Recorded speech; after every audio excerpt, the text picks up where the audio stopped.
What's the matter with winning? And we have the beautiful Kel, as always, as normal. You know, how you doing, Kel? I'm doing great. Man, how are you? Have you calmed down? Are you mad at me still? I'm good. No, I'm not. Oh, man.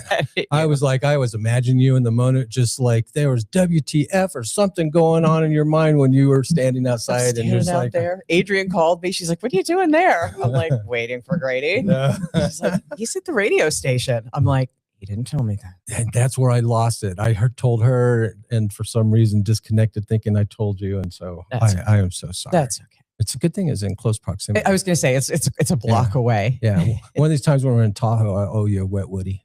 Okay. Yeah, those are good. Okay. Have you had those yet, Ray? Oh, yeah, I've had one or two. Well, they limit you to two. Well, yeah, at a time. I like it. So in the studio today, we have Andre Carnes. Is that how you say your name, right? That is how you say it. Yeah. That is how you say it. Very good. Yeah, and so, a little Very bit good. of flavor again, get you a little applause because it's not going to be as loud here in the studio as it would be on that recording. And we also have I'm not going to say it, but Mr. Art Ariola calling in from Bass Lake, California. What's up, brother? Hello, everybody. How's everybody doing around the Reno area? It's good to be here. I'm doing well, man. It's a beautiful day here, man. Beautiful day here at Bass Lake. It's a beautiful day here, too. So, Art, I think I sent you this text. So, episode 40 of What's the Matter with Winning? And so, Yes. As I mentioned, we have in studio today retired Navy ops vet. Is that correct? Yes. Operations specialist. Yes, operations specialist, Mr. Andre Carnes, former athlete, owner of Aces and Places Golf. We met him last week, right, at the Chamber of Commerce event at the convention center. And so with this, I threw out a very spontaneous lure to him this morning. He had some business that he had to take care of in Carson City. And I said, hey, we're going to be doing a podcast on what's the matter with winning. And of course, he's an entrepreneur. We'll get into that later. But the theme of the show is why we strive to win in competition, love, life, and what we get out of it and what we learn when we lose. Because we can't always win, right? I learned that in Little League. That's right. Yeah, That's you right. got to That's learn right. how to be gracious. But there's, of course, a couple life coaches in the house today. And so we're going to talk about how to kind of spin those losses into some wins. So first and foremost, let's go ahead and give our customary shout out to World Matters Incorporated, sponsor of the show. And of course, the creator and producer of the show, Big Bongo Productions. So I'm going to kind of theme this today, Kel, as a business detective segment. Okay. You know why? Because we have an entrepreneur here. Yes. So he just launched his company the other day. We're going to be talking about Me that. too. I was going to mention that. You'll find out that we're somehow connected. It's very She's like telepathically there's some connected. synergies. I see it. Definitely. Yeah, and the little caveat to that is that we did this in the beginning where I would make a copy of the outline and give it to her. And, it's very rigid, with following it and stuff. And so what we've done since this, I'll give her the title of the show. She has no idea what we're going to talk about. Oh, So wow. it's total Fully riff. contemporaneous. Total Wow, riff. going in blind. I think you mentioned it might be like the topic was going to be what's the matter with winning, but then That's right. I forget. But she never knows But I never what it's know going to what go into. Right. And But that's there's part of the always fun. double entendre Yeah. to it. I'm always trying At to, least double. I'm always if trying not to more. trick her. I like that. Yeah. Natural. The business detective open case file. What is winning really, right? Because some people want to win, some people want to prove, and some people don't know who they are unless they're keeping score and stuff. So there's kind of like a little bit of the context of what we're talking about. And so, of course, we mentioned the sponsors already. So let's define the winning cocktail, because I owe Kel a cocktail now or two, maybe after this, because of my not getting her the location where we're meeting today. And so winning often delivers, first of all, let's talk about this, you guys. And first of all, winning delivers some sort of status ranking, right? And so would you guys agree? Absolutely. With Oh, that? no question. And so what was Yeah. the highest type of status or rank? Let's go military first. Okay. What was your rank? How long have you been retired? So I was enlisted for 10 years. So I didn't Yeah. formally retire from the military. I kind of walked away from military service. Okay. I watched the military kind of change Yeah. a little bit. I gotcha. Got a little bit more political than what I wanted. and I think signed up I for. think we know what he's talking about. Yes. Oh, So, that's just one Yeah. one piece yeah. in general. So I walked away from that career after 10 years, but I left there as an E6. Okay. So When? E6. Oh, E6. Yeah. Was in charge of tons of people and departments and projects and operations. And in order to get there, the point is that in order to get to the E6, you had to do some winning. Absolutely. You had to Oh, yeah. through boot camp and Oh, of course yeah. following the orders of your superiors, and then of course Yes. executing whatever it is that they told you that you're doing. Now another reason that people like to win is because of the safety of having resources Mhm. and the safety of having control, Mhm. right? Because if you're consistently successful, say in an occupation, right, then the higher ups are going to typically give you a little bit more control over people or over the resources and things like that. Art, you wanted to comment on that a little bit in your experience? Ooh.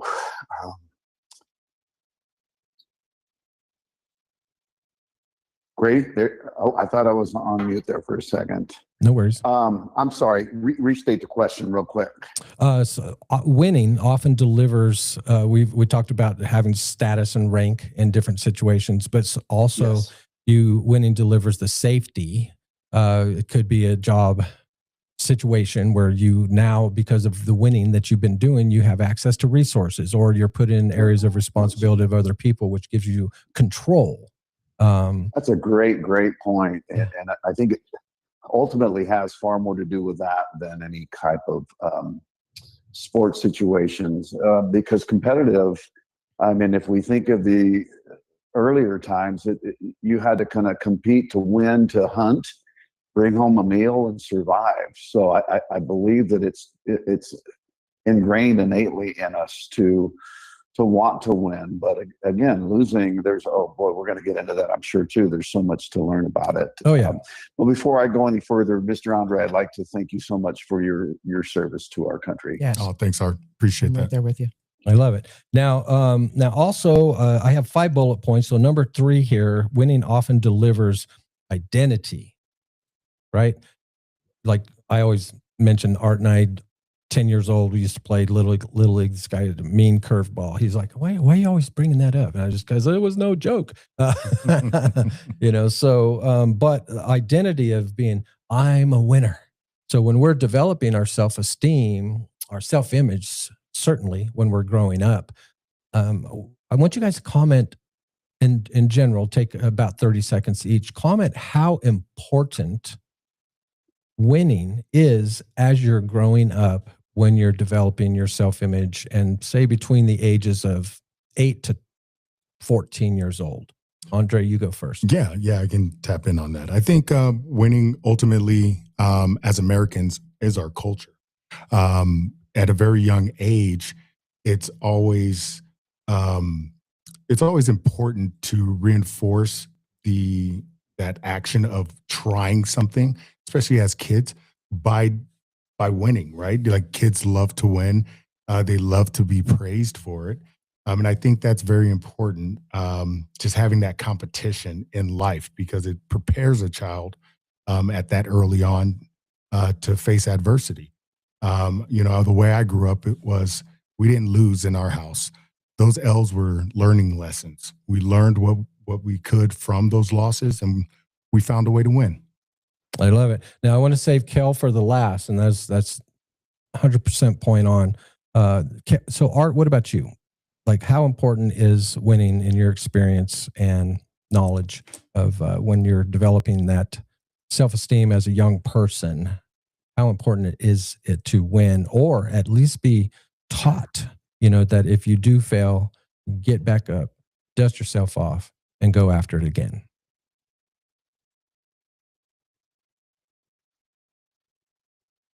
Bart, did we lose you? No, you got me. I wasn't sure if you were directing that to me, because I was very, very muffled. But no, I heard your last point. Oh my goodness.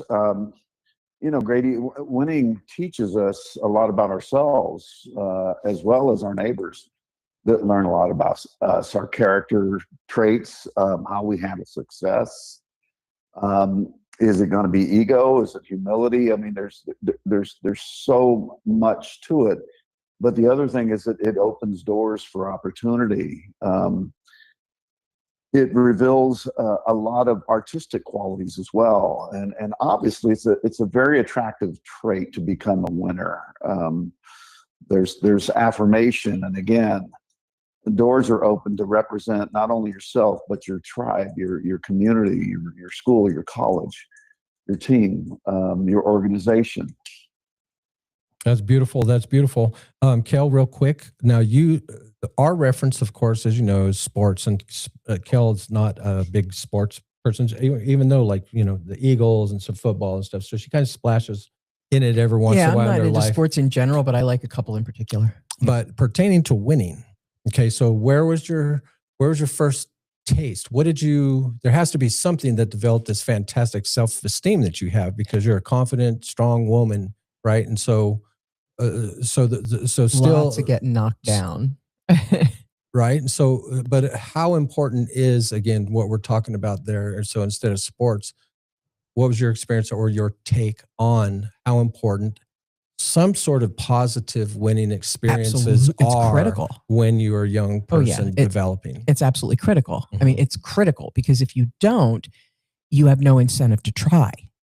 If you get no wins as a kid, Mm-hmm. that's how we end up with, you know, homeless people and drug addicts and, you know, prostitution and Exactly. you know, because they didn't have any wins. They had no example, no modeling.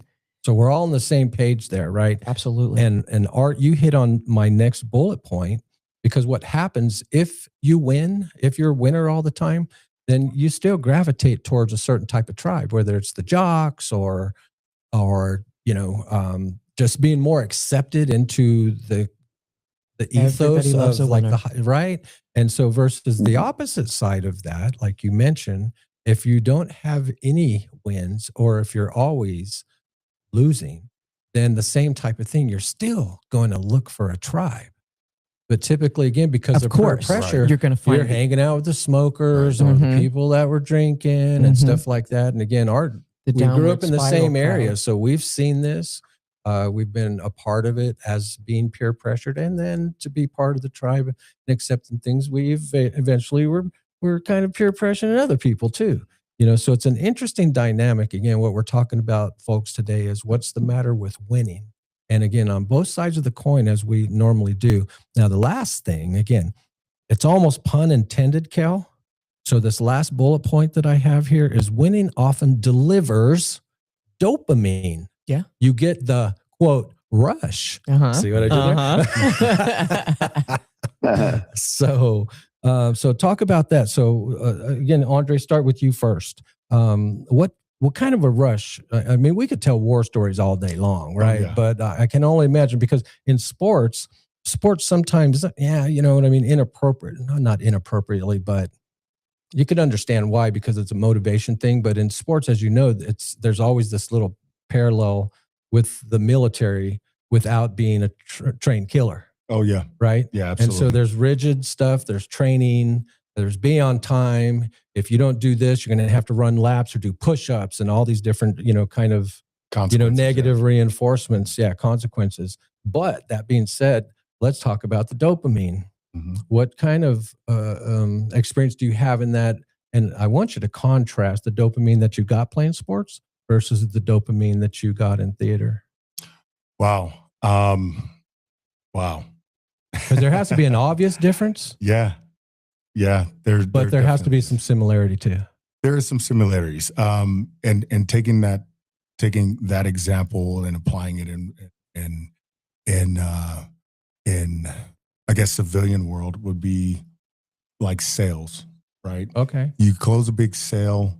It may be a contract or a customer you've been working with for some time, and there's time there. There's work that was put in.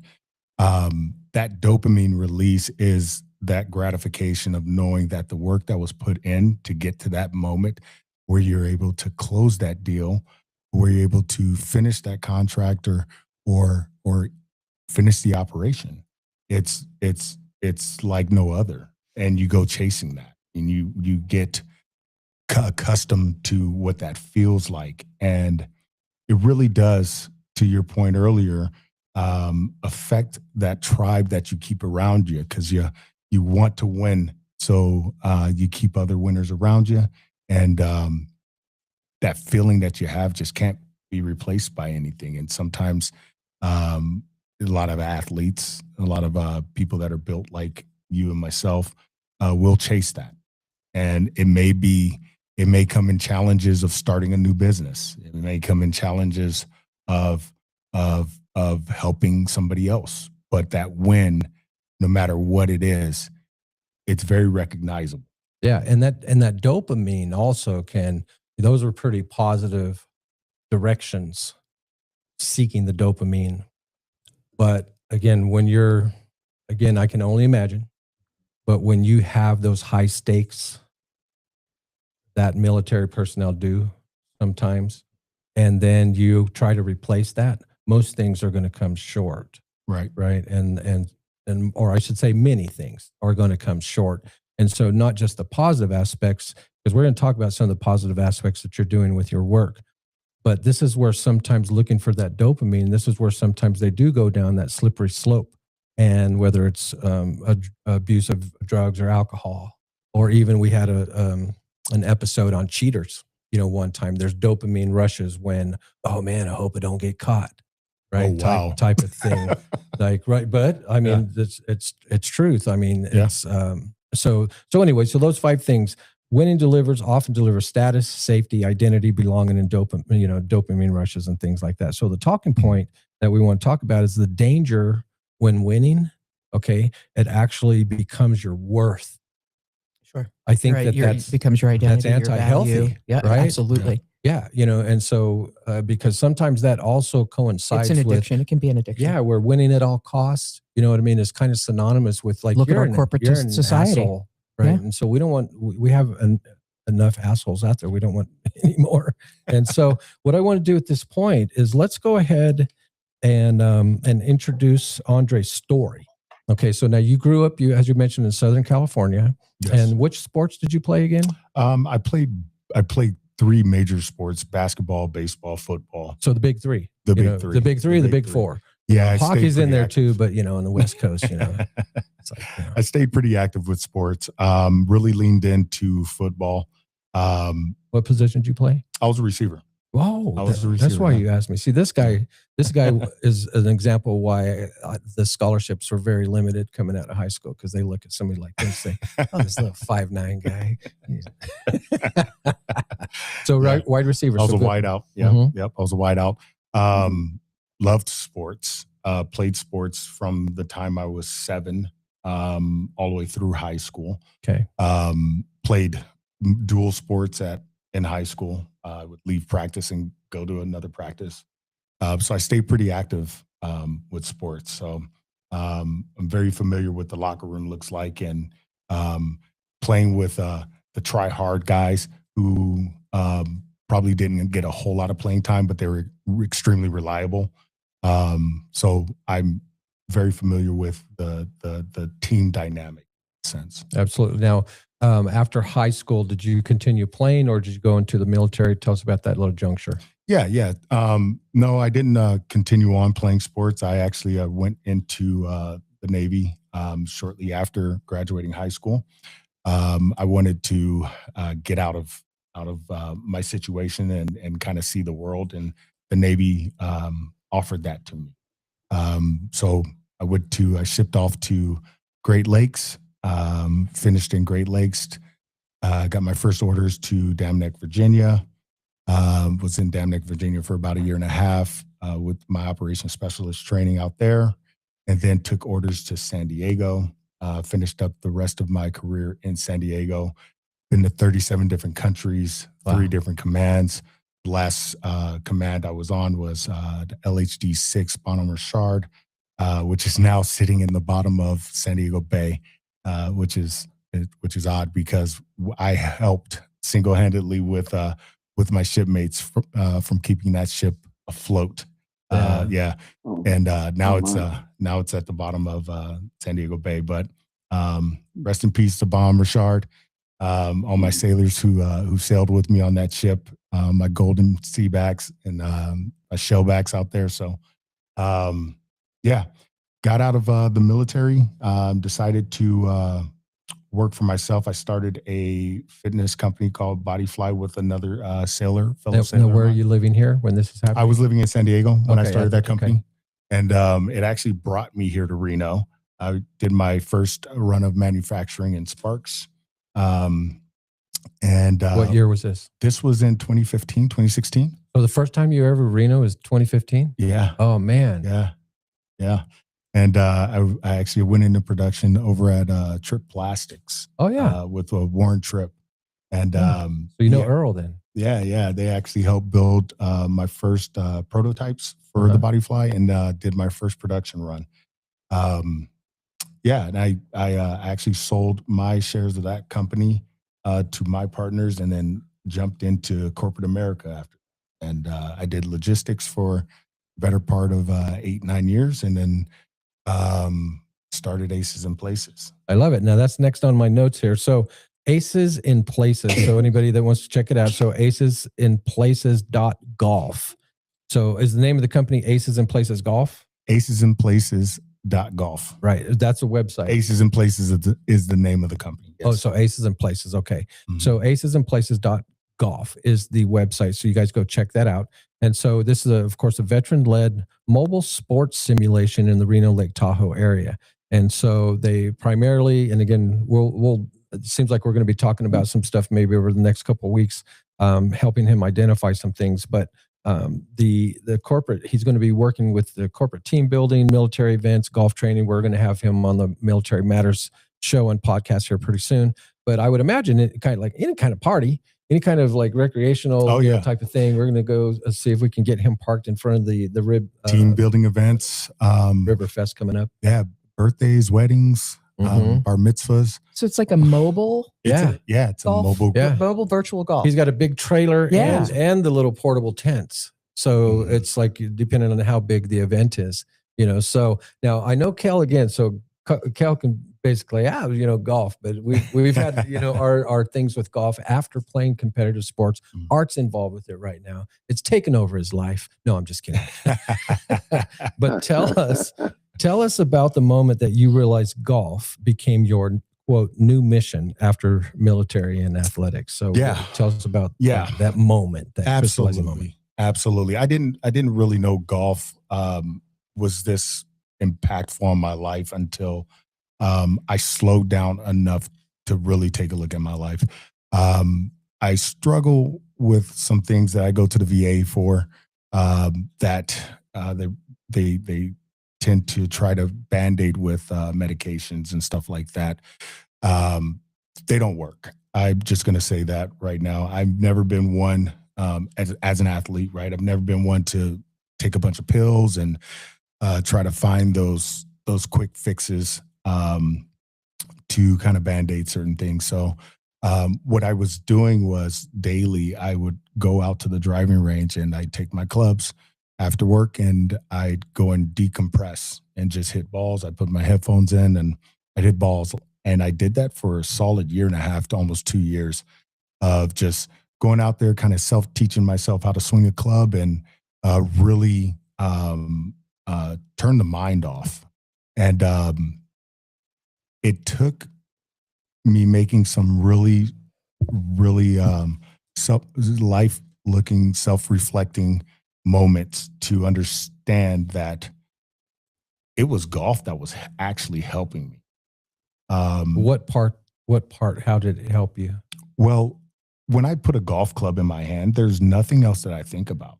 Right. Like you have so many different variables that you're already trying to overcome when it comes to the game of golf, that you don't really have time to think about how your day was before you got there, how your day's going to be when you leave there. Or you shouldn't be thinking about that if you want a good score on your scorecard. Exactly. You gotta clear your mind. I hear what you're saying. Exactly. And there was this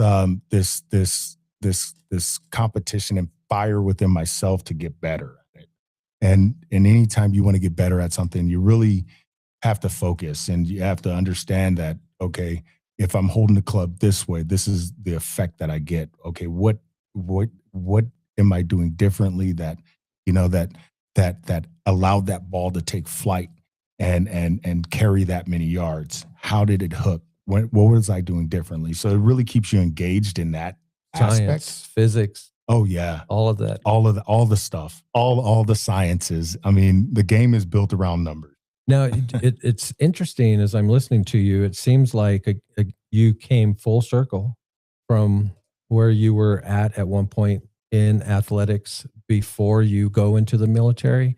And now you're tapping back into what must have been an inner competition with yourself in order to be so good at all those sports.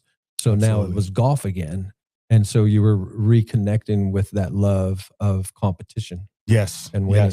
yes, and the competition's against myself. Exactly. Which is different. It's Because very it's not, different, you yeah. could play against, of course, somebody else in team and tournaments and things like that. But if you don't deal with that inner battle with Yeah. yourself and getting at least as good as you potentially could, Yeah. so now Art, where are you at in your golf journey? Catch us up. Why are you laughing? Some help from Andre. Let me first acknowledge, hey, what a great response, Andre, to that question. And kudos to you for finding something natural and organic to help you with therapy and dealing with, your trauma and whatever you've gone through, man. Good deal there. I appreciate that. Golf is such an amazing mental game. It just is. And it comes and it goes. My A game shows up whenever it wants. I like what Tiger said, you better work on your B game because you never know when your A game's going to show up. But I find a way to enjoy it, just like you, Andre. I find a way to get out there, even though I'm just going to the driving range and swinging the club and looking at the cause effect. Like you, when I'm there, I'm dialed in on that. Right.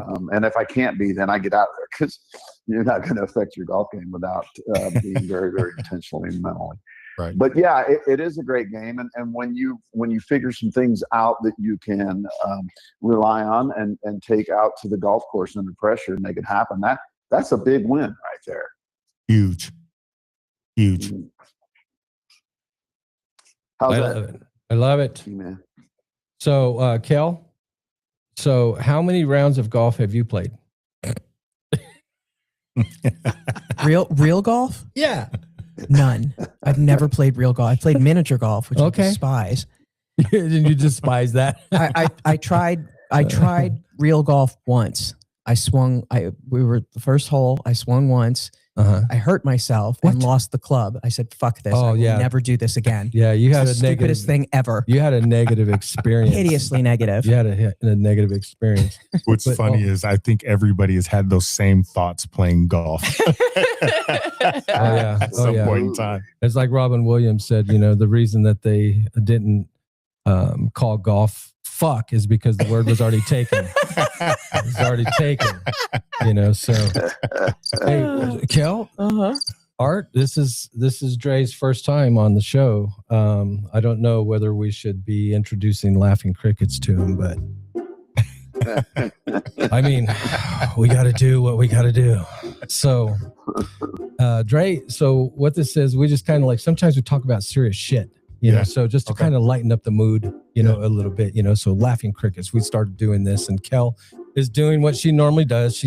She's like I'm just getting trying to get the damn Facebook post up. Yep, that's what she's always doing. When about half an hour into the show, she's doing I'm her still Facebook and thinking with this. YouTube and stuff like that. So what I did this time is I this first one, Kel, I picked this one out for you. Okay. Okay. Because we're talking about what's the matter with winning. Okay. So have you ever imagined what you'd do if you won the lottery? Oh, yeah. Oh, look at her face. See, Oh, you gotta yes. look at her face sometimes, Jay. I know exactly what I Okay. do. And then look, she's on camera too, so everybody got to see that. Yeah, she gets excited. Okay, so this first joke's about winning the lottery. Okay, so this woman gets home one day and just screeches her car into the driveway and runs into the house, slams the door and shouts out to the top of her lungs. She's just like, honey, pack your bags. I won the damn lottery.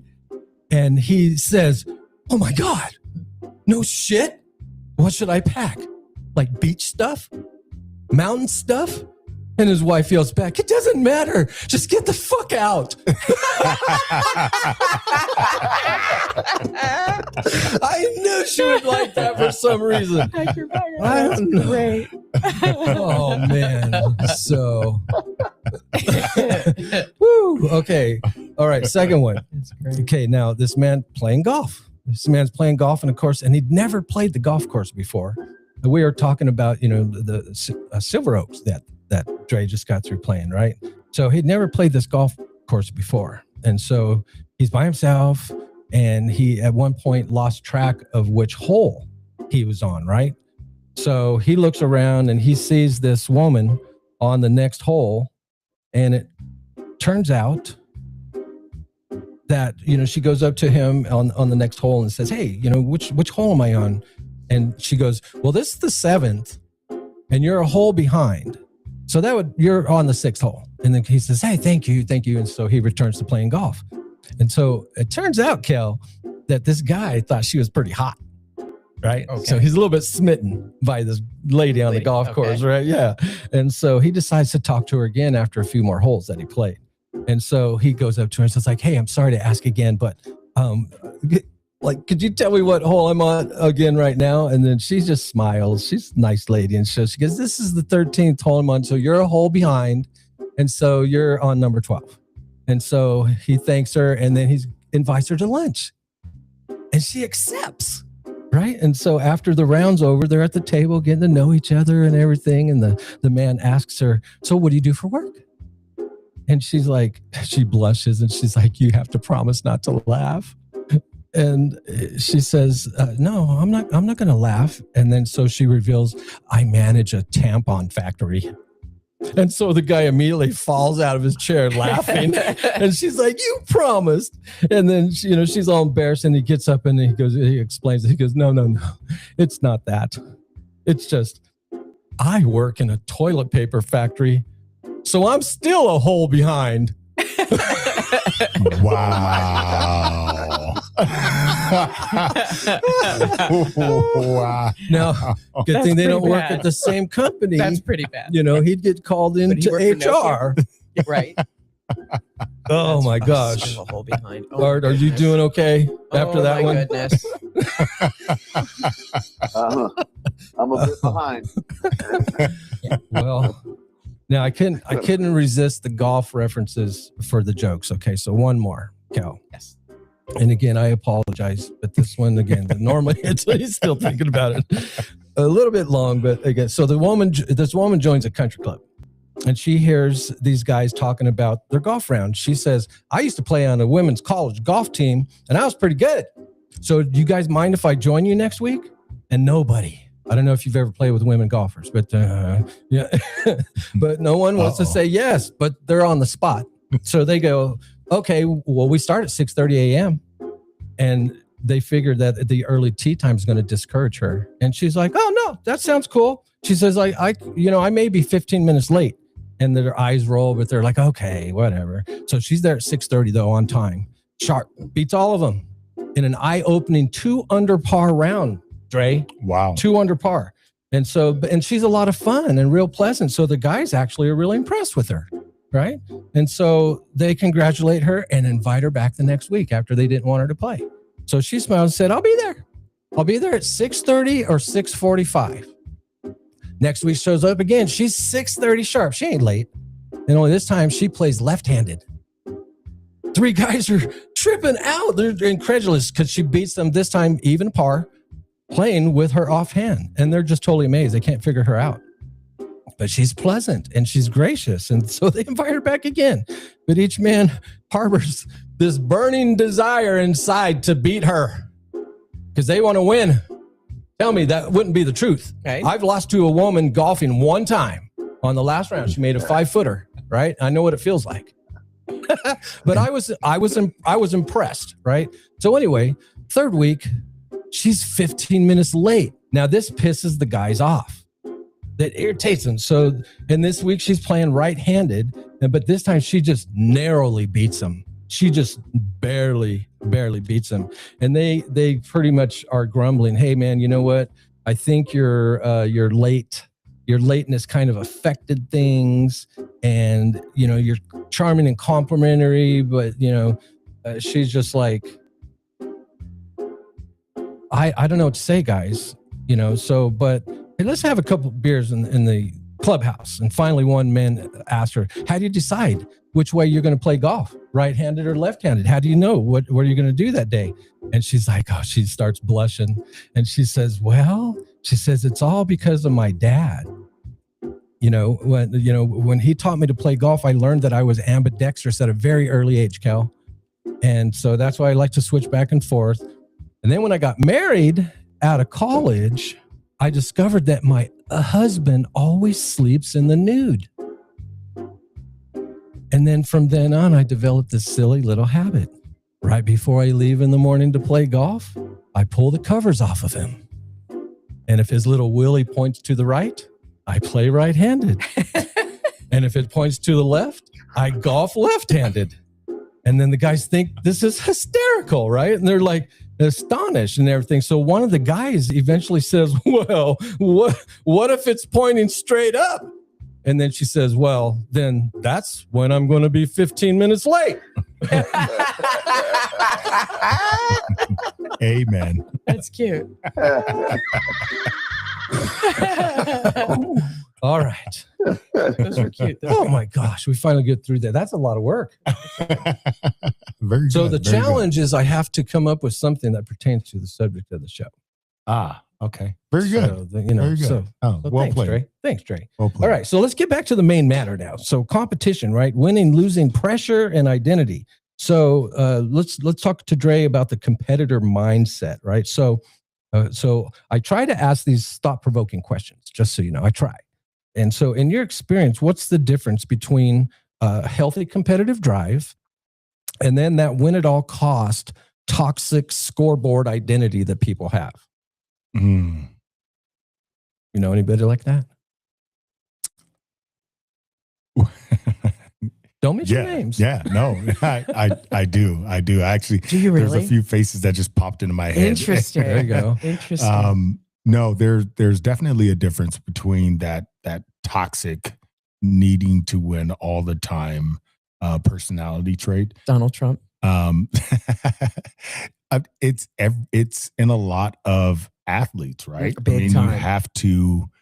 you have to, I guess, be a different type of personality to really lean in on winning all the time.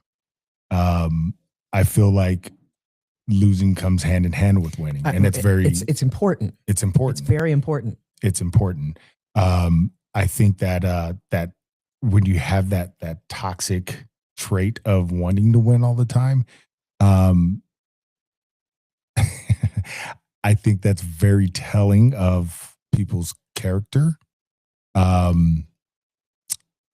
It's not something that I believe in personally, but I think that you also have to have that ability to be able to take those non-winning times and moments and take them in stride. Like Not only take them in stride and with grace, but also be happy for the winner. right.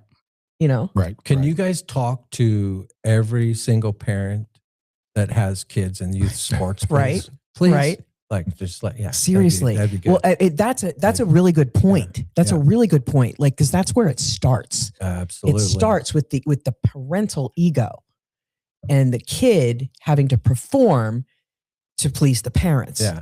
Well, and to your point, like there was a moment where after I played and coached, I officiated for 7 years in high school and college. And then when you're kind of at that level, then you're teaching the guys that are new in the association. So they would have this large annual Pop Warner tournament in Las Vegas.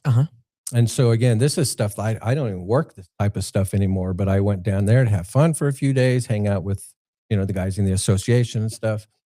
So there was this one game where this kid just got demolished. It happens. It happens. Absolutely. And then little Johnny finds out that, I don't really like football. Okay. And so the sport has a weeding out process. Absolutely. To it. So that's what happened. The kid was on the ground. Parents started freaking out. That was an illegal hit. La, la, la, la, la, and so I listened to a little bit of it, but they just kept going on and on. So eventually and there was a timeout. And so I just turned around to them. There was, I don't know, about 15 parents that were standing there. I'm like, hey, you guys, listen, you didn't know this. I coached for a very long time after playing. And what you're doing right now, you're teaching your kids that when things don't go your way, Be an you asshole. criticize, condemn, and complain instead of telling little Johnny, hey, that's all right. Remember, we told you that's going to be part of it. You know, you can do this, or be encouraging things like that. But you tell when things don't go your way, you're teaching that. And then this one guy in the back just started slow clapping. Yes. Just like, that was awesome, ref. And he goes, he's right. You know, and then I just, boom, my job is done. I turned around and the game went on. Good for you. You know, so Good for you. In some cases, losing makes you a better winner. Absolutely, it it gives you does. things to work on. Right. Of course. Yeah. You know? don't know Like what when you you fall don't know, short. and you don't know what your deficiencies are until you hit them, Mhm. and they affect you. Consequences are a fucking thing, and we suffer from a lot of non-consequence in this society right Yeah. now. And you know, in sports, there's an old saying that if you're wanting a scholarship, you better believe that when you're on the couch, there's somebody else out there working out. Somebody's doing yes. And so anyway, so let's move on. So back to golf. What does golf teach that other sports don't, especially about patience, failure, self-control? I think you said it all right I there. think so too. I think so too. It's you kind of said it all. inherent. Yeah. I Okay. mean, All right. that's it in a nutshell. And perseverance. Mm-hmm. Like you have to have the memory of a goldfish, because you can step up to swing, biff a ball, and then the next time you step back up to the ball to re-hit it, you have to act like it didn't happen. Yeah, you got to be able to flush your last shot, especially if it was Sure. negative, right? If it was Sure. just like, because it's part of the game. That's you can't escape it. Sports, you know, I mean, with anything, but like sports in particular is a very mental, there's a huge mental aspect to it. And golf in particular is far more a mental game than it ever is a physical game. Oh, yeah. And I mean, you also, not only do you have to know the sport and you know, your body and the rules and all that, you have to know physics and geometry, for God's sake. Yeah. Oh, yeah. In some instances, you might have 14 different clubs that are in your bag. Yeah. Yeah. And they all do something Something They do. different. Now, Yeah. you guys, we all have one thing in common, many things in common, but one of the things that we have in common is that we don't want to get enjoyment, say, out of somebody else's failure Mhm. necessarily. Right. But Art, talk to me about this. When you're watching a professional golf tournament and they shank it, or if they're getting a quadruple bogey on a hole, tell me that you ain't happy. Tell me you ain't happy. That's someone else's failure. Depends on who they are. Right. Yeah. It really does. You know, gee, This is an interesting point. This is interesting. Go ahead, Art. I'm going to hear this. I've had some amazing opportunities to play with some outstanding golfers, and watching them handle adversity or when they get in trouble is where you see the amazing game being played, because what they can do from there, Yeah. it really surpasses. You're thinking they're in trouble, but they're so good. They're so creative. Mhm. They eliminate the worst case scenario first because they're doing a lot of thinking. And then they come up with something that's probably going to be better than your shot, even though you landed right in the middle of the fairway. I mean, that's how amazing it can be when you're seeing somebody that really knows the game. It's unlike any other game, like baseball. Baseball, the lines all are always the same, regardless. Distances are a little bit different, but you know, each golf course is a different course. Yeah. and Yep, that's a good and the point. conditions are changing, the temperature is changing, The wind. The you type know, of the grass, condition of the grass. the lies, and for the both better your you feet and become. where the ball's lying, you know. Oh And my so goodness, it's all about, yes. and that's what captivates, again, former athletes, is because it challenges us Sure. like no other game, because it doesn't matter how big and strong you are, or how short and fat you are. Right. You know, it's like there's people that, again, they put the work in, and some people are just special. Now, how about this? When you lose, what's the fastest way to turn that loss into data and not shame? Run out to the driving range. There you go. Work out your you hit on it, frustrations. right? And Yeah. so what you do, like if you have a coach, your coach is going to let you know what you need to work on.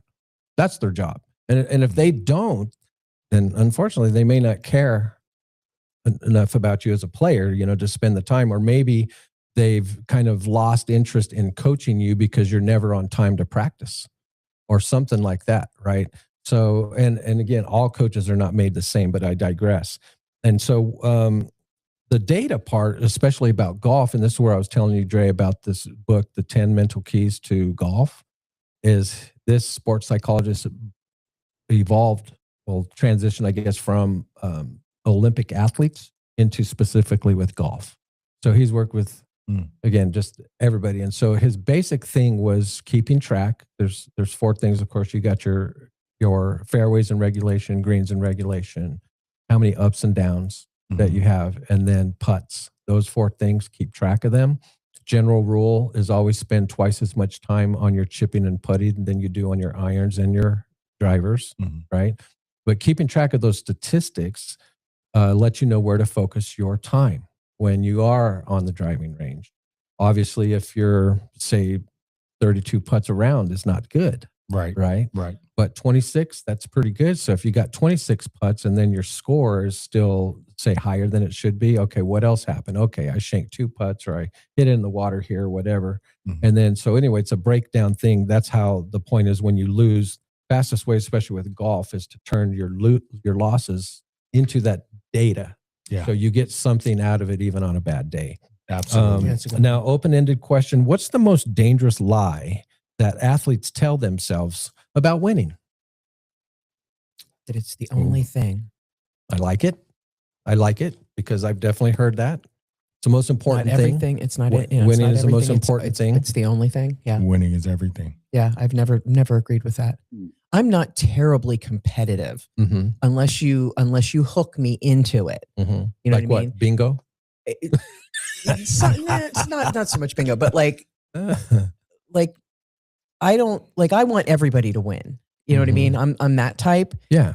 But if you like in certain, like sometimes in relationships or in certain circumstances and situations, there'll be dynamics. It won't be like a direct challenge. Oh, don't think we ain't talking about that today. That's in the last segment. But there's, there's that subtle, Yeah. that subtle Oh, yeah. manipulative shit that people will pull. Yeah. And I'll be like, all right, I see what you're doing. You think you're being slick and nobody sees you. See, now there's a difference. I'm going to run though. at you. There's a difference though, because that's kind of I think you're alluding to, maybe kind of, I don't know, kind of a negative spirit type of approach. Whereas competition, like between me and my wife, there's definitely a competition, but we try to make it fun and we try not to get it too far, or anything like that. And I've learned just learn that phrase, just like, whatever you say, honey, whatever you say. I could be wrong. Smile. Yeah, I could be wrong. I'm probably wrong, so just give it to her. And Art actually made a very, very, very awesome comment perspective when he was in town a few trips ago when these little kind of like, we think we're funny. We're throwing these little jokes. Yeah. And we think that we're tossing this little fun little pebble at them, but when they get it, it's like a boulder. Right. And I was like, ooh, that kind of hit. Yeah. So thank you, brother, for that right there. You didn't think I'd remember that, huh? But let's talk about a little bit. Let's talk about winning as a team. And specifically now we're going to transition into a little bit of business and leadership. Okay. So now, Dre, have you, of course, military, of course. So you've already built, kind of a team and established team culture and things like that. But how do you build a team culture where people push to win without tearing each other down? Is that even possible? Right? Because the reason I ask that is just to kind of set the stage is that being torn down is something that as an athlete, that's what the coach does in the beginning. Sure. Like you need to run faster. Well, it's like, it's like muscles. You're going to get pushed into the inside if you have that stance right there. So you're always being broken down. But how do you build a team culture in, say, a corporate setting, knowing that really, when from a training standpoint, you got to kind of break them down, right? It's like question. You're not very articulate. No question. And so it's a balancing act. It's very interesting. It's a big balance. In corporate America, nowadays, because of snowflake syndrome, like you have to be really careful with that kind of thing because, you know, And this guy, as he's scaling the company out and then bringing on staff and things like that, have you thought about that culture? Do you want to kind of have people that kind of have a thick skin and you can joke around as long as things are appropriate? of course, I think that's what we like. Right. I alluded I to think that. so too. Like, we I used to love get- it. I mean, Yeah. you know, but I'm one of the guys. Like, Mhm. you know, Yeah. in any environment like that. Yeah. You know, having grown up in hardcore corporate IT for Mhm. decades, Yeah, that's true. you know, I had to. I mean, it was, you know, you fuck with me, I fuck back. Yeah. You know, because they wouldn't, you know, especially back then, women were still more, you know, Yeah, that's kind of expected like to be more couched. you're in kind of like a combination of Glenn Gary, Glenn Ross with that classic Alec Baldwin, you know, in the Uh-huh. sales type of and Wall Street. Well, yeah, Wolf of Wall Street. Yeah. Very, very much That's like Wolf. those two. Well, Wolf of Wall Street. Office Space Mhm. is another really good. But that's a It's- fun it's- part. but it's That's a fun dead part. Yeah. accurate. Yeah. If you take the humor out of all of it, Yeah. I lived that. I Yeah. actually know that. That was shot in Las Colinas, Texas. Well, that's what they did in that movie. Is I they know where that was. roasted the the corporate culture, serious, the yeah. culture, and Mhm. it was real. I Yeah. mean, you know, it was exaggerated, of course, but I mean, I literally worked for a company that had TPS reports. I got some cuts in on that one episode. was great. Okay, so let's promote this little love segment, right? Promo love segment with Aces in Places and what it actually does, right? And so, real quick, Dre, explain your mobile trailer, the simulator bays concept, and Yeah. what do people experience when you show up to their event or their site? So the trailer is extremely dramatic. It is awesome. And you every didn't go sense in. of I the went word. in there. I didn't go in. I saw it, but I yeah. didn't go in. Yeah, it's a custom built trailer from the ground up. It's 27 feet long, which doesn't sound like that big, but it's also 14 feet tall. Yeah. It's a triaxle trailer. So it has to carry a lot of weight because there's dual slide outs, one slide out on each side that run the length of the trailer. So the trailer goes from roadworthy, road ready, 8 feet in width to 16 feet when it's fully deployed. Off the back of the trailer, I've got a 10-foot deck that folds out and turns into a lounge type area, Yeah, Nice. I checked that which out. is really nice. Nice. Yeah. And inside the trailer, you'll find high quality simulator. What's the size of the material. screen? I was wondering. The screen inside the is trailer. 10 by 16. Yeah, it's big. Yeah. So it's a pretty cool experience. I mean, inside it's I guess the walls are lined with sound dampening Neat. tiles. Uh-huh. So it really creates that immersive studio type Yeah. feel when you're inside of it. But the real kicker is it's not just golf. It's a multi-sport simulator. Oh, really? So you can play 29 different games inside this trailer. like what? outside of What other golf. ones? Like what? Like Football. You can play football and Baseball. How do you do that? Yeah. Like throwing it accuracy? You mean Oh, yeah, trying to hit the receiver going absolutely. across? So you can pick routes for your receivers to run and What? you line up with the football behind your offensive line. And you have a defensive line that's trying to come and get you Oh, when it's hiked. And then you hit your receivers in a route. are you hearing this? Yeah, it's cool. It's really cool. That I did is not know cool. about that. Was Yeah. this your concept? That is phenomenal. Yeah, you no, put I this didn't whole thing create. together? I didn't create the actual software. I just kind of put it all No, together. but but like the idea was yours, and yeah, to make it mobile. And like to, you bought the trailer and designed it and all that. Custom. Yeah, it's Mhm. a custom built trailer. Yeah, you won't find this trailer. I'm still trying to get this trailer titled. Oh, interesting. Wow. because Interesting. it's- DMV yeah. doesn't know what to do with it. Yeah, DMV doesn't know what to do with it. Interesting. Yeah, they're Interesting. putting me through the ringer on this thing. So, but yeah, I mean, baseball, home run derby. You could throw pitches. Wow. All and- right. Yeah. So this is again. I'm already going to try you to can even help play him, cornhole. him get. Holy yeah, shit! stuff. Really? Yes, What about volleyball? cornhole, What about volleyball? bowling, skeet shooting. What? Yes. Wow. Not with real Skeet shotguns. shooting. No. No. Yeah, I give you a laser shotgun. Yeah, Okay, that's Yeah. what I thought, and you stand on a range and you hear pull and you shoot the skeets with. the shotgun. Remember that old video game Duck Hunt? Oh yeah. Yeah, That's what that it- was- oh, I yeah, that's what love it's it. kinda Yeah, like. I love it. That's I what it's love it. kind of like. Oh yeah. All right, now, so let's again go into the next thing. So you mentioned corporate team building. We talked about franchising. You want to do some military events, training Yeah. with analytics. What's your most popular use case so far? What are people gravitating towards? So right now, I'm really trying to get I'm really trying to get people away from the dramatic trailer because it is very it's very interesting. More into my membership based portable bays. So less dramatic than the trailer, but the same effect. I can put these portable bays in your living room. I can park one in your backyard, in your driveway, and everything that these bays come with is a membership. So yeah, I could see it's all that too. membership Just based. something Yeah. like that. Yeah, I could see that too. How much does something like that run?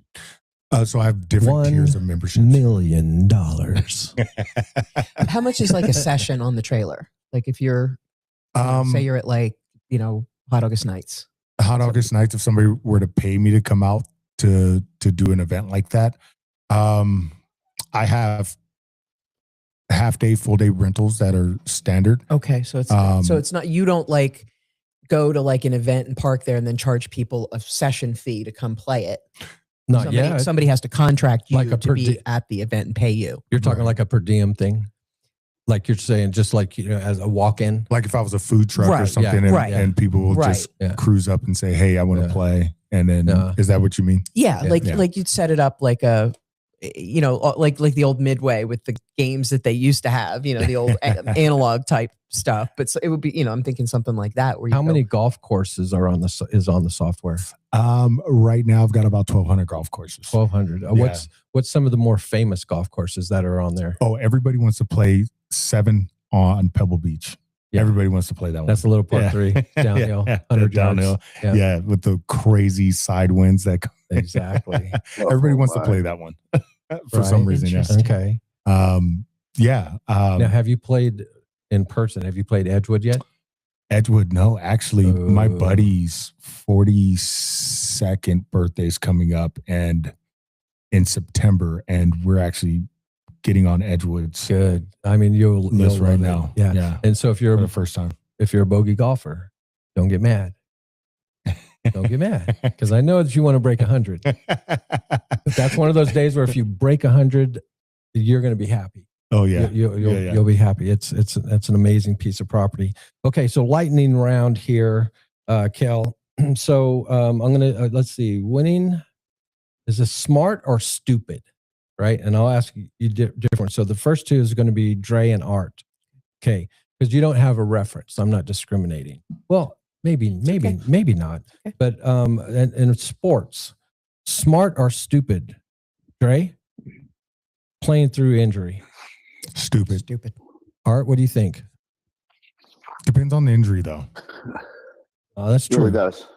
Huh? Really does. I think it depends on the injury in the sport and what's potential ahead. long-term damage. Uh-huh. Yeah. But for the most Yeah, part, I'd say stupid. Exactly. Yeah, I've played through many games with my fingers taped together because Exactly. of A slightly separated shoulder. I got my thumb. It's still swollen. Look at that, the difference in my thumb. Mhm. Got caught in an ear hole doing a swim technique.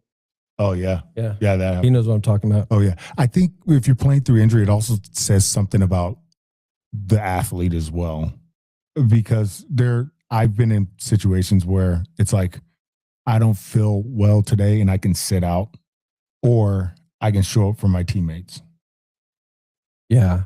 And there's, of course, managing your injury and stuff like that too. Yeah. So, all right. Now, so Art, you said, was that smart or stupid? Playing through an injury. I think it depends, but I think being cautious would be the first rule. Rushing to put somebody out there to add more injury. See, I was just dumb. It was because of yeah, it Richard just sounds Parker. dumb. I mean, Richard Crawford, I should say, because I told you, Cal, about the hitting drill when I had my head was felt like it was exploding, and I told Coach before I got down for the tackle drill, I was just like, Coach, 8th grade. So coach, I got a headache. And he's like, you what? Yeah, coach, I got a headache. Like, hold on. Hey, everybody. And so he calls me out in front of the team. So he goes, go back to the back of the line. You let me know when you want to play some football. And so it kind of, again, taught me like, you don't say anything. Yeah. You just suck it up. Right. Yeah. And so there was probably somebody pointed out, there's probably a few concussions, that I suffered. Maybe that explains a lot, Kel. Yeah. Yeah. So, all right, Kel, this one's for you. Okay. Is this smart or stupid to keep score in relationships? I just watched that in real time. Oh my. I love her so much. Like her facial expressions are just awesome. All right, so now expand on that. I'm thinking she's saying yes, it's okay to keep score in relationships. Yeah. All right, tell us, explain. What the professional answer Explain, Lucy. would of course be no. You should never do that. Right? Yeah. But the candid, yeah. Let's be candid. But do I? Hell yeah. Yeah. Because I give more. Oh, I always give more. Always. that's true. We talked about that a little bit. I have to keep score. Otherwise, I will lose. Because it's like everything. you're giving that good faith up front. Like exactly. said, sometimes that bullshit that we were sold as kids, that it always comes back to you. Always give. No, bullshit. That's a fat lie. It's an absolute lie. People will steal from you. This is for everybody. Okay, now is this smart or stupid? Talking trash. It's healthy. Yeah. Winning. We're talking about what's the matter with winning. There's a difference between banter and degrading. Yeah. Like I think it's healthy, especially in a competition setting. Yeah. Mm-hmm. In a competitive setting. Mm-hmm. I think like Jordan and Kobe. If you know how to use it properly. Correct. If you don't let it get to you. Correct. And you also know who you can do it to. Yes. If that makes sense. So you have to have some kind of emotional intelligence to be able to participate. We used to not be able to do it though. Like our coach, like if you get called for unsportsmanlike conduct, you're like on the bench. So that's the last thing. It's like, go back to the huddle. Just like finish the play, go back to the huddle. Overall, I think it's changed. I think that's the problem. It has changed. It has changed. Yep.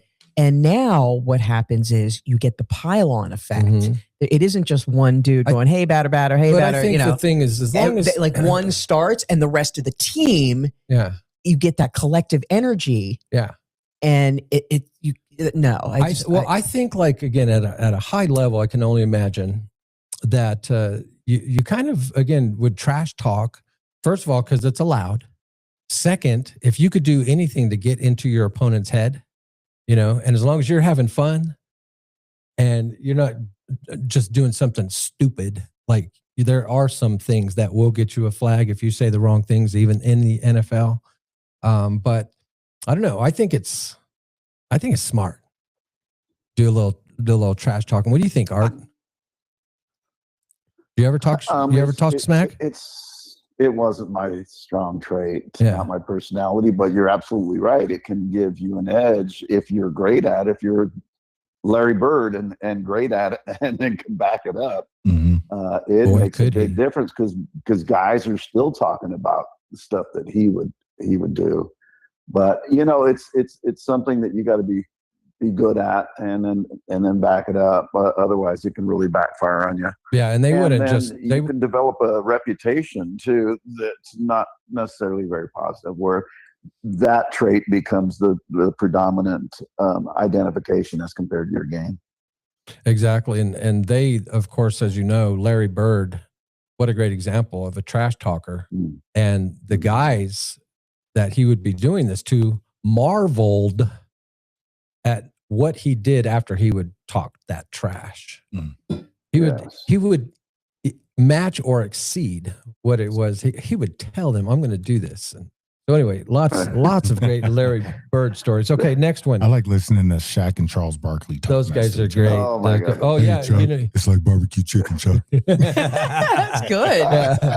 Yeah, and every once in a while they'll get in an actual like fight, right? And then Charles' mom's calling, just like Shaq, look, they're like that, That's funny. Oh, it's true. Yeah, It's once you funny, get the mom involved, you're in big trouble. You're in big trouble. All right, so now lightning round. Is this stupid or smart? Posting. Again, what's the matter with winning? Right. So is this smart or stupid when you post every win that you get online? Like you're always saying, I so did dumb. this, I did that. No way. Check this out, check that out. No, I like to win in silence. Yes. Mm-hmm. I like to win in silence. Quiet assassin. Yeah. I like to have my wins, and if you find out about them, cool. Yeah. But I like to win in Well, silence. now in business is different because again, you're promoting, so it's a different beast. Sure. So we're talking more personal stuff. Art, what about you? What about people that post all their wins every time they have this perceived win? They're always online letting people know about it. That's just childish. Yeah. When you're a kid, you need a lot of affirmation. You get all the yays, I win. But time goes on. I can't think of a good reason to do that. I'd rather have somebody else talk about my talent, my abilities, and what I'm doing than to go out and post. There you go. All right. Now, you guys contrast this. Now, we talked about, of course, having to go out to the range or whether it's football, running, doing push-ups, road work when you're boxing, whatever it is. Even if, again, you're just wanting to live healthier, right? There's, again, this athletic performance that you kind of have to deal with. So practicing fundamentals, which can be boring, okay, versus chasing these hacks where you can kind of have these shortcuts to where it is that you're wanting to go. So the working out, say in a gym, going to the gym that Dre does every day, putting the work in versus say cheating with some supplements or steroids or something like that, which is a hack. So yeah, there's no substitute to they always say that the quickest route from A to B is a straight line, but there's traveling that needs to be done in between that line.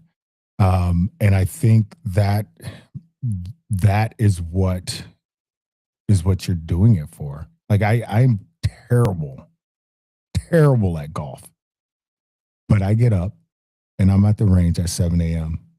and there are guys out there at Wolf Run that'll confirm this. I'm out there every morning at 7 a.m. and I hit 100 balls. Yeah. And that's before I go work out. Yeah. And that's just to get my mind right. Yeah, don't hit balls after you work out. You gotta learn that, right? Yeah. But I do that because the love that I have for the game and what it's done for me in my personal life. And you have a vision too. Yes. So what's your next goal with your handicap? To learn what it means. Shut up.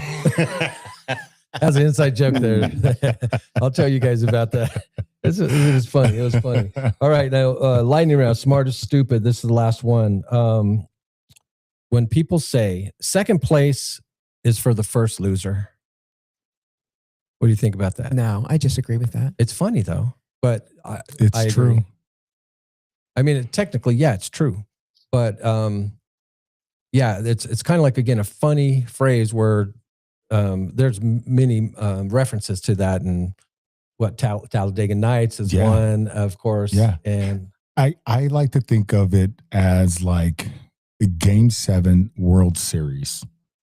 The winner of the World Series goes on to celebrate.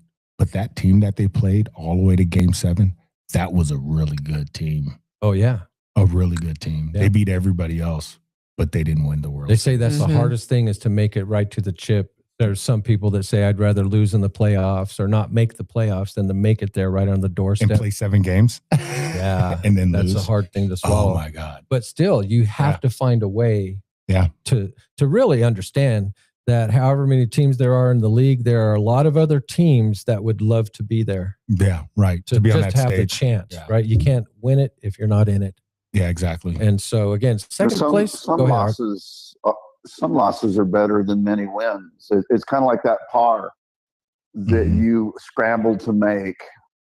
You're more excited about it walking off the green than you were the birdie that you got the hole before because of what you had to do Oh, to yeah. accomplish it. So, when you see great progress against a worthy opponent and you can see that there has been progress there, you'd be foolish not to realize that and know that you're on the right track. But there's always going to be somebody better than you.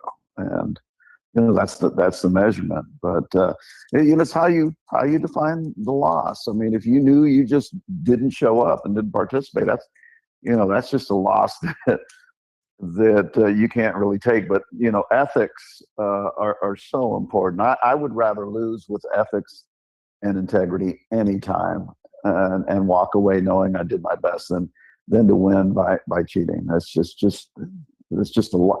Winning by cheating is a loss to me right from the get go, and it's a deep loss, not just the outcome. But Absolutely.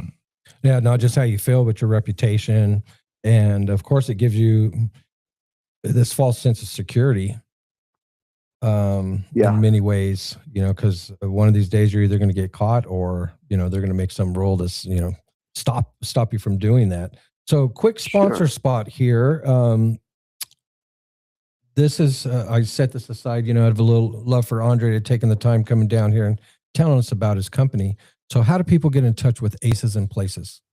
acesinplaces.golf. Our website is up and live. I do believe we have social media. I'm really, really bad at the whole social media thing, so I outsource that. But you can find us on Instagram, Facebook. And we're easily accessible. If you call me, I will answer. 775-406-ACES. Say that again. 2237. And that's 775-406-ACES, ACES. Really easy to get a hold of me. Check out the website. You'll see the dramatic Ace One trailer, and follow us on social media. We've got a lot of events coming up. We're actually having our launch party this Sunday at Reno Bar and Grill. Shane, the owner over there, is hosting our launch party. So I will have the trailer out there for people to come by and take a swing and see what it's all about. I love it. I love it. All right. Now let's talk about in this next segment here. We've gone down. We're going, we have 20 minutes, half an hour left, maybe. Winning in dating and marriage. Okay. A couple of talking points I have here. It's been so long since I've been dating. Kel, you're kind of in that world every once in a while right now. Do you still have the guy that you met over in South Carolina? I think it was. No. He kicked him to the curb. Huh? Yeah. I had to let that go. But I'm talking about how, let's say you like somebody, right? So you kind of like want to win them over, and by trying to win them over, it can become a performance. Absolutely. Instead of you being yourself. Mm-hmm. I don't know why people do that, because eventually your true colors are going to show. Right. It's amazing to me. It's like people who use filters or old pictures on a dating profile. Mm-hmm. Like, I'm going to find out. Right. You know what I mean? Like, yeah, I don't, it's weird out there. It's really freaking weird. I'm not on any of the apps anymore. I tried that for like a week and a half, and it was so horrible. Art, and you're out there, of course. Now, what do you think about the winning them over? Can potentially become performative, especially like you have a new project. Tell everybody how is your fans only page going? This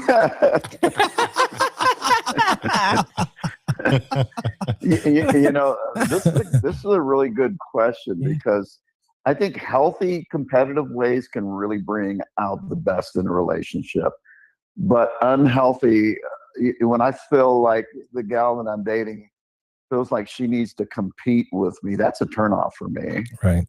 Because she feels like maybe she's not enough. But that'd be I'd have to ask her what this is all about. But healthy competition is spicy. I think it adds spice to the relationship if you're both enjoying it.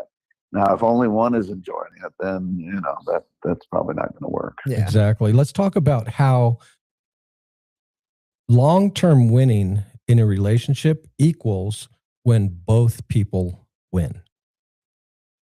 You don't want, like, again, this isn't a time where there has to be a winner and a loser Mhm. Right. all No, the time. you Let's don't. both win. No, yeah, exactly. do Well, this thing. you're even on the if- same team, right. you know? Mhm. So it's like when you get into, people get into these fights, get disagreements about stuff, and it turns into, you versus me instead of us versus the problem. Yeah, and sometimes they want to win so bad that a lot of times their train of thought they'll forget what They're even doing. Like Yeah. what's like, the and it just end goes down goal this is. like Yep. all over the place like a maze. Yep. Mhm. So now, also let's talk about losing a fight versus winning the relationship.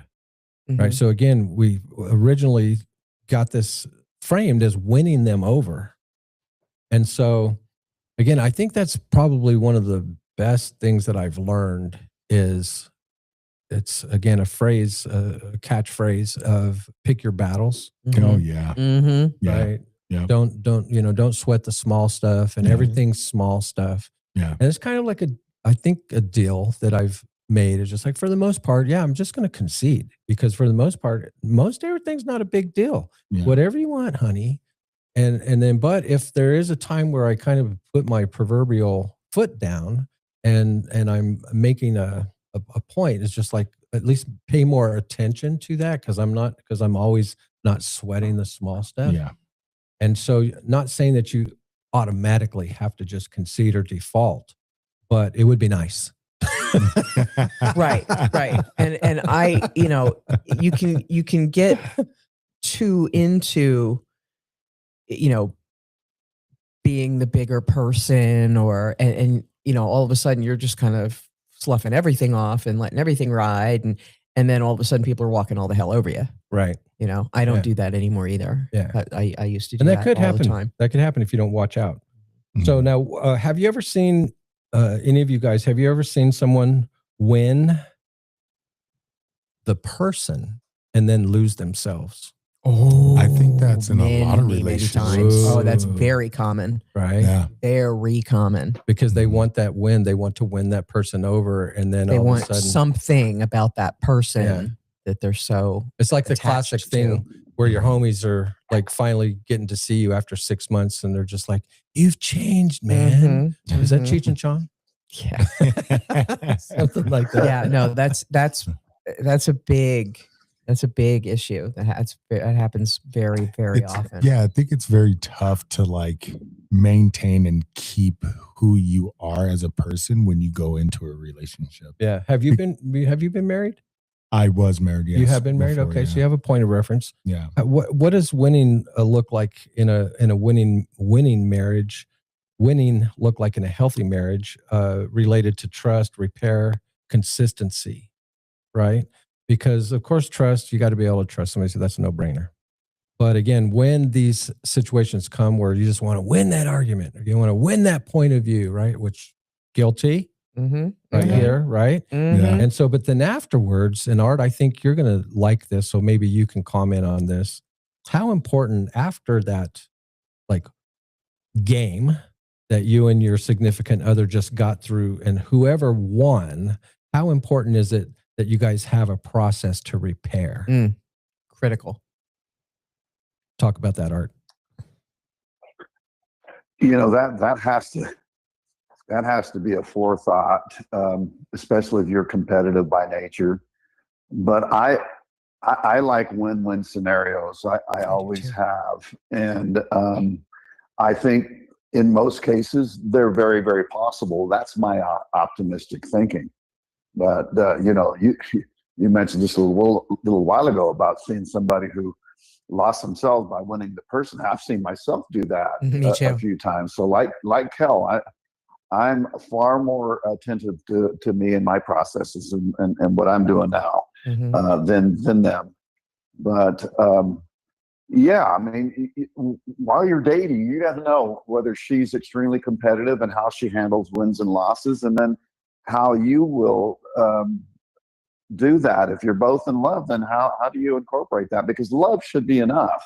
you just got to have the right tools to make it happen. If you really love and respect somebody, it's then not, you though. want them to win That's it. but it's Yeah. not. Yeah. You're right. Yeah, I mean Yeah, it's that's not. such a Disney delusion that love will conquer all, and if we just love each other enough. No, that's bullshit.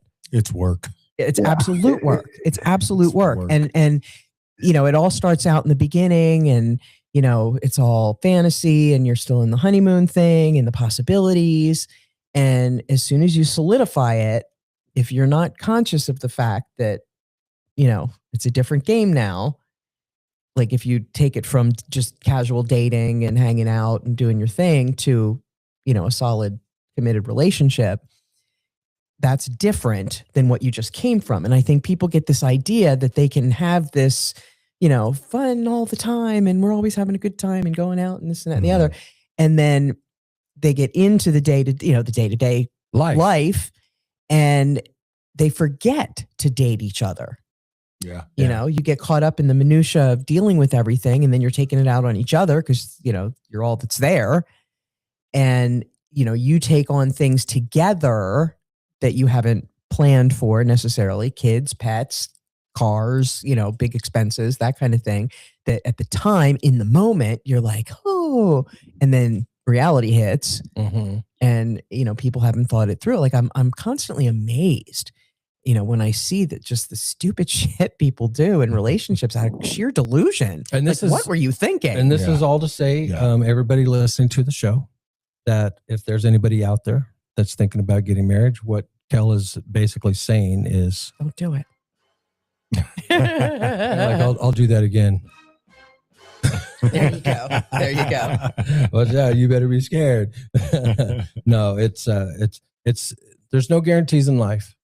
And number one cause of divorce is marriage, so. Right. Right. Absolutely. And of course, there's somebody that's like, I've done it a couple times. So, all right. So Art, put on your life coach lens.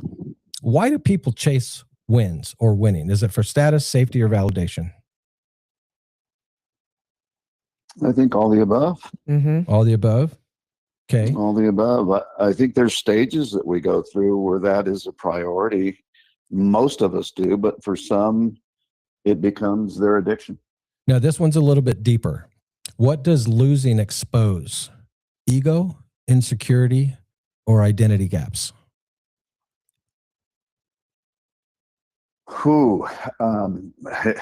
It first of all exposes you personally. How you handle it, you mean? How you handle it, how you think, what you prioritize, how you prepared. I mean, if you prepared really, really hard for it, it's going to be a big toll on you.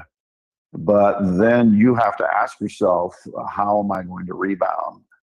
Or did I give my best effort? It's just that he or she had, they had their day, and I couldn't overcome that. I mean, there's so much there that you need to work out with your coach and ask yourself, were there areas there where I could have done better, or did I do the best I could? Sometimes the time runs out and they hit the winning shot, and unfortunately you're the loser in that case. But honestly, the game just runs out of time sometimes, or innings. And for the winner, it goes on. Winners know they're going to win. They already feel it deep down inside, where losers know they got to cheat or something. Yeah. Or they got to play somebody that's inferior to them. So that's why it does reveal, who you are deep down inside and how you process, win, lose, or draw. Last question. And then how do you appreciate competition too? Last question. What's a good strategy? How does a person detach their worth from outcomes?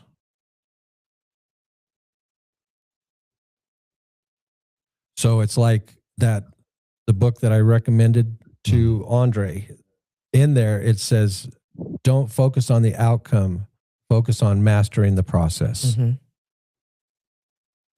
The outcome is just information. So do you have any kind of tools in your toolbox of how a person could detach their self-worth from whatever outcome that they're working on? This for me, Greg? Yeah. Absolutely. This is a great question.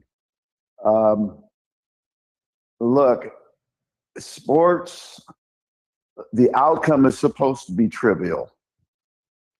That's what makes things fair. Whereas I give my very, very best effort against a worthy opponent, I have to intelligently give my worth based on my effort, preparation, and understanding of the situation. That's where I improve, because I will ask myself better questions that following week when I come to prepare. Is this the person that I am going to face again? Is this the standard that I have to come up to? So that's where I measure my worth, not the outcome of the game, because that can be trivial. Yeah, that's a really good an point. umpire. We made a bad call. There's too much that can interfere with that. So, and worth is so important, because that's who you are in practice when you're preparing. I mean, that's your real worth, right? That desire to prepare to win is more important than the desire to win. A man in the mirror, or woman in the woman in the mirror. Yes. Yeah, for sure. Okay, Dre, quick hit. Under the flagship of competing with yourself. Okay, if you had to define true winning now as compared to when you were in high school playing those three sports, what would it be? What would your definition of true winning be now as compared to back then?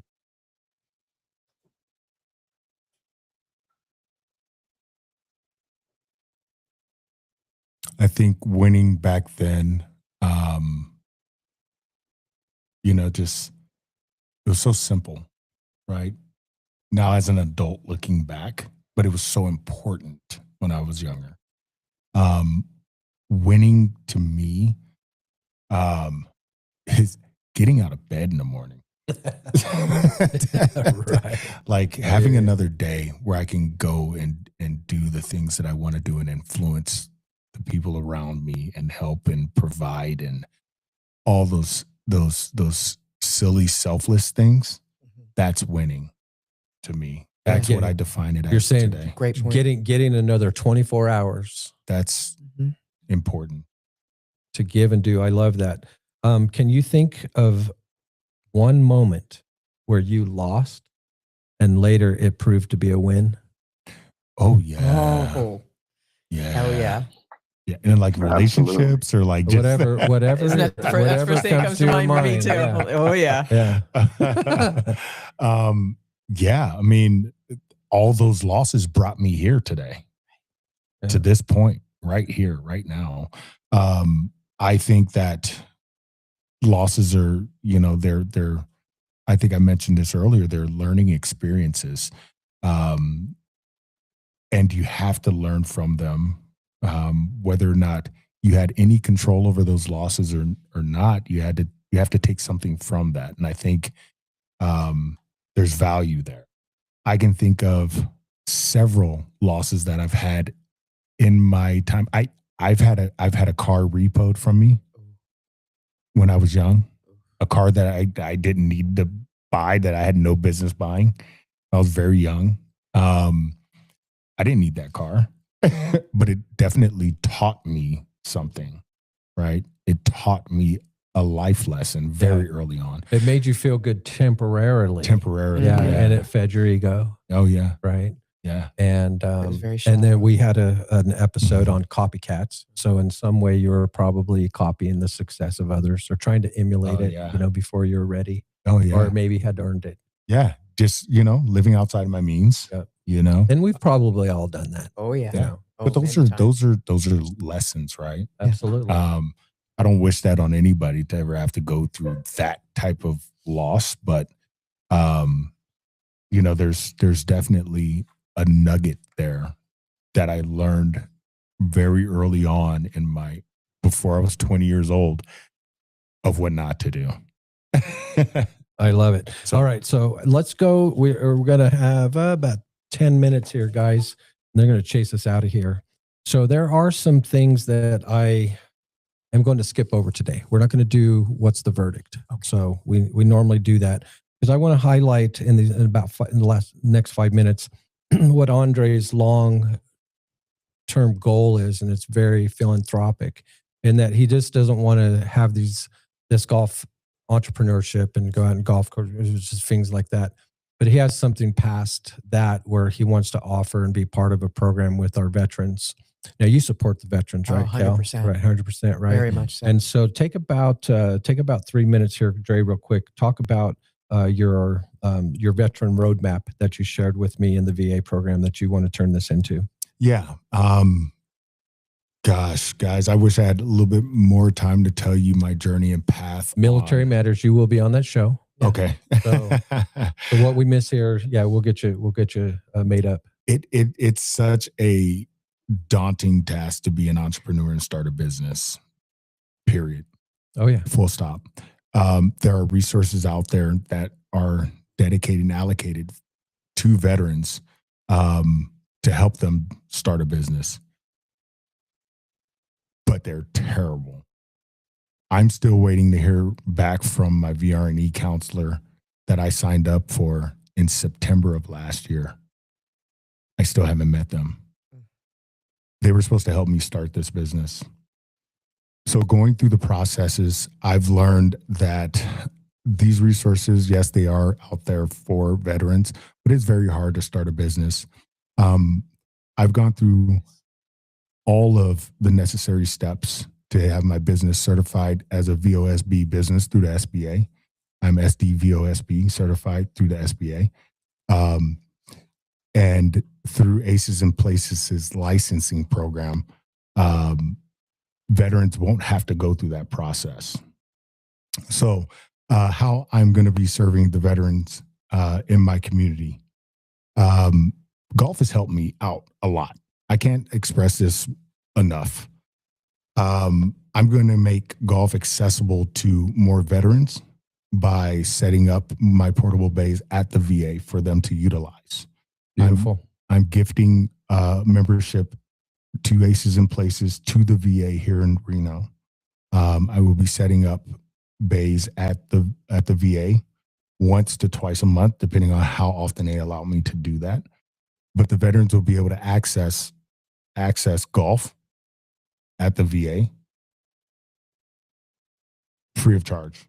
I love it. And that's Nice. blocks away from where I live. So I definitely Yeah. will be interested in helping you if needed, Yeah. at different times. So we will definitely, as a tease, we're definitely going to be talking to Dre more on the Military Matters podcast. We'll try to put some links up and feed you guys into that show. And so Art, real quick, what do you think about that idea? I think that's fantastic. I really, really commend the work that you're doing, Gray. And yes, you're right. It is daunting to be an entrepreneur and in these ever-changing moments, especially when it comes to technology and what people are into, constantly shifting. Mm-hmm. Yeah, it's tough, but I really commend that you're trying to combine your business work. I also offering, which I think is a great idea, great solution to help others, just like it helped you. I mean, your personal testimony and what this did for you really, really probably helped pull you out of some very, very dark places. So Right. I had nothing but put praise for you there, buddy. And if there's anything I can do to help you, I certainly hope I can. Look forward to getting to know you a little bit better and seeing your trailer sometime in the near future. Yeah, you can count on that. So just for everybody who was just listening, just to frame this clearly and properly, his plan is to build a portable simulator bay model, use it as adaptive sports therapy within the veteran community locally. He's going to document the outcomes, then pursue the broader funding licensing for other veterans, right? So the VA Adaptive Sports Grant Program supports adaptive sports opportunities and outlines authorized activities like training, equipment, program development, and evaluation for these vets. And they also announced the availability of $16 million in adaptive sports grants as of April 9th, 2026. And to note, the program has been awarded over $160 million since the establishment of it. And so I think you're on the right track. Like I said, whatever help that I'm going to be able to give you, I'm looking forward to that. We always try to put together a little toolbox toolkit for people with what we talk about. And so the win without losing yourself toolkit. First thing is to define your win as a process versus the outcome, like I mentioned, right? So no matter what the outcome is going to be, you have a win because you're actually doing something, you're taking action, you're involved in the process, something that's going to be moving you forward in a certain direction, okay? Second thing, win without losing yourself. Number two, it's got to be completely clean, right? Your integrity is important. It's non-negotiable.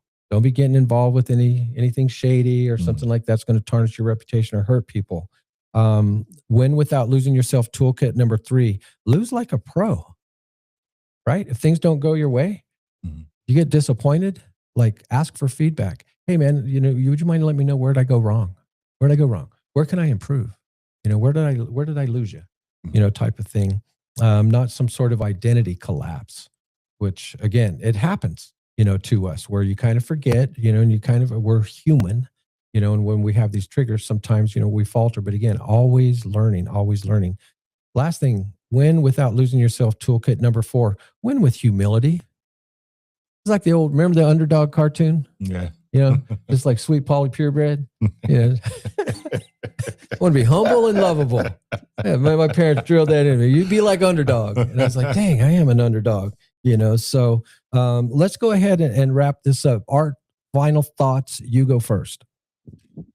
When someone's in trouble, I am not slow. It's hip, hip, hip.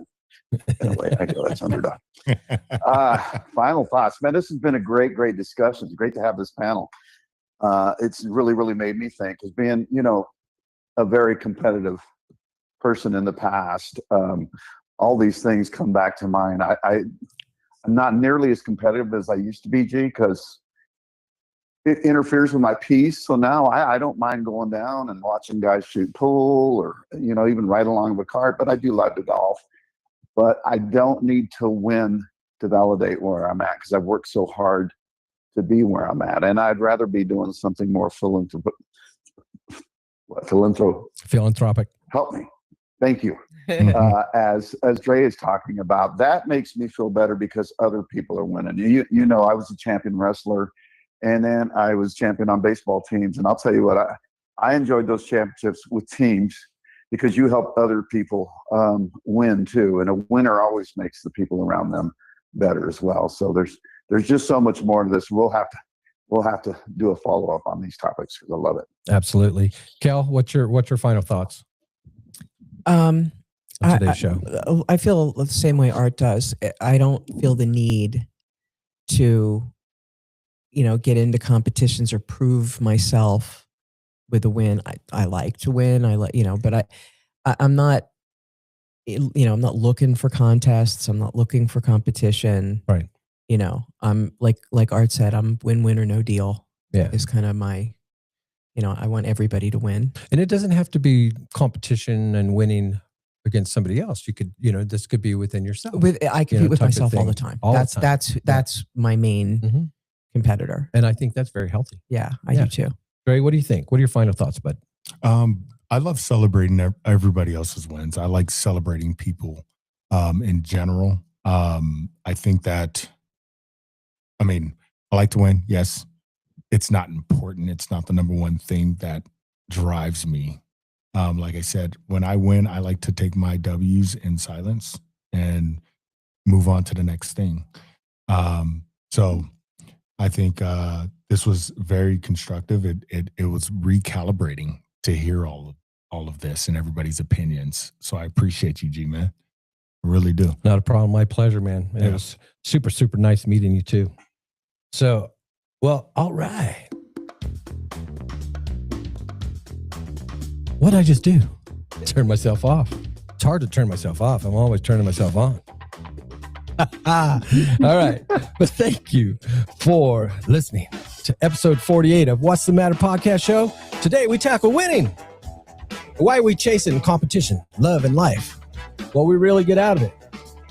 And what losing can teach us if you're brave enough to learn, right? We talked about winning with integrity, losing without spiraling, and how the best kind of winning is the kind that doesn't cost you your character. A big thank you. Sponsor to World Matters Incorporated, the creator and producer of the show, Big Bongo Productions. Next week, we are back for episode 49. Cal, what's the matter with waiting? We're going to be exploring the weird tension of the unknown when we have to wait for answers, waiting for love, waiting for money, waiting for a breakthrough, waiting for that text back, waiting to see if somebody likes our posts on Facebook or X or wherever you guys go, Instagram. How patience can be power without turning into paralysis, right? So as always, we'll probably mix a little bit of humor, a little bit of real talk, tools, so you don't lose your mind in the middle of the delay while you're waiting. Till then, be vigilant, be kind, and always remember that what you say matters. This is G-Man for Kel. See ya.